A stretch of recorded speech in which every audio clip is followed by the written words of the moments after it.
You know the feeling. You leave the office, get in your car, and suddenly you pull into the driveway. You have absolutely no memory of the last 20 minutes. We like to think we're the ones behind the wheel, making conscious choices every second of the day. But behavioral science tells a different story. The vast majority of our daily actions are completely automated. For a long time, researchers believed that once the human brain finished developing in early adulthood, it was locked in place like a static machine. Modern neuroscience proves the exact opposite is true. Your brain is highly plastic, meaning it is continuously reshaping its own physical structure every single day, based on what you do. Understanding why a bad habit feels unbreakable requires examining the literal physical anatomy inside your brain. When you try a new behavior for the first time, it takes intense focus. You are actively engaging your prefrontal cortex, the area of the brain responsible for complex planning and decision-making. This conscious processing burns a massive amount of energy. You are only willing to do it because you are aiming for a specific, rewarding outcome.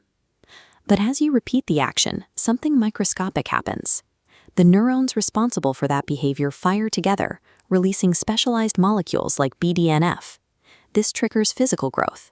Dendritic spines reach out and lock together, thickening into a permanent microscopic bridge.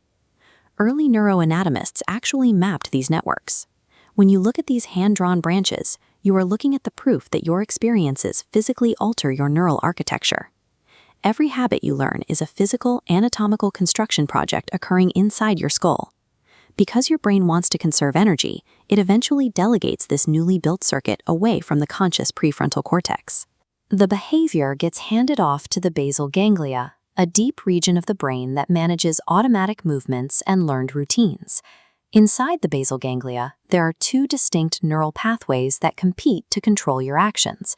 One is a go signal that drives the behavior, and the other is a stop signal that suppresses it. They operate in a constant race. Researchers at Duke University discovered that in a non-habitual brain, the stop signal slightly precedes the go signal. But once a habit is fully formed, the timing changes. The go pathway gains a measurable head start, functioning entirely independent of any reward input. Animal outcome devaluation studies confirm this. If a rat is trained to press a lever for sugar, it will keep pressing that lever, even if the sugar is removed, or even poisoned to cause nausea. Once a habit is locked into the basal ganglia, environmental cues trigger the action automatically, regardless of your conscious desires. This raises a problem. If these loops are physically hardwired and autonomous, how do you ever break a bad one? Neuroscientists at MIT used optogenetics to find out. They discovered that old habits never actually disappear from the basal ganglia's memory. They stay dormant, waiting for a trigger.